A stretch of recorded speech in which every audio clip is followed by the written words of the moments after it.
Tonight's top stories.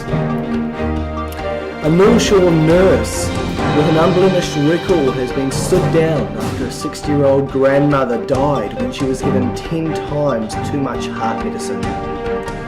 Also, a man charged with physically abusing a baby boy who now has permanent brain damage will stay in custody until their next appearance in the Waikato District Court on May the 18th. And a large factory destroyed in a fire yesterday could have been saved with sprinklers installed in the building, but they weren't. This and much more on tonight's Kiwi News. I'm your host for this evening, Shirley Curtis, who had earlier had a triple bypass operation, was admitted to the North Shore Hospital with breathing problems and swollen feet just before Easter. She was treated for 5 days and was due to be discharged, but she received 10 times the prescribed dose of metaportil, a beta blocker which slows the heart.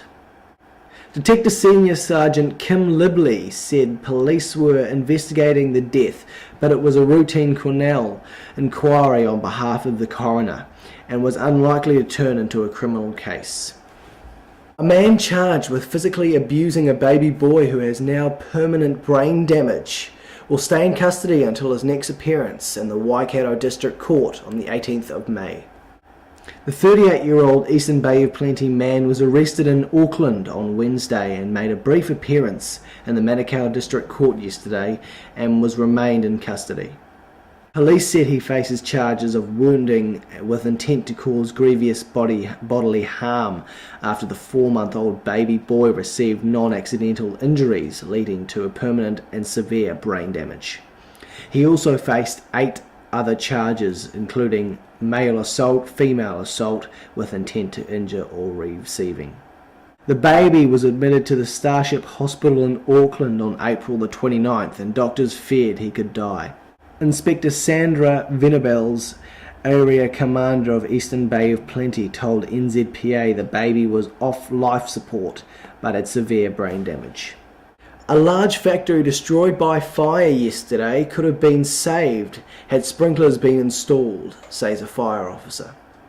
Firefighters spent the night at the Best Food tofu factory in Elliott Street in Papakura after yesterday's fire sent clouds of black smoke blowing 200 metres into the sky. He said a factory was 90% destroyed and probably a write-off. A trainee army officer has lost his promising career after being caught with 210 pills bought for a New Year's Eve party.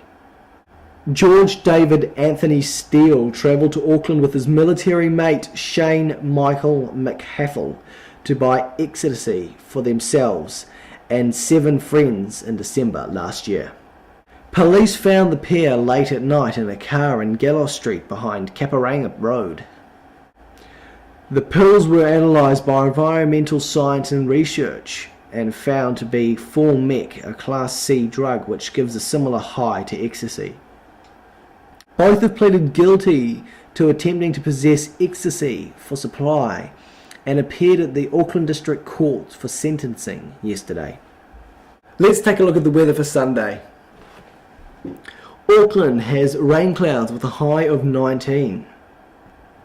As well for Wellington, lots of rain clouds with a high of 14. It's a good day down in Christchurch, slight sun with a high of 13. As for Dunedin, slight sun with a high of 14. This has been Kiwi News for this week. Thanks for watching and we'll see you next time.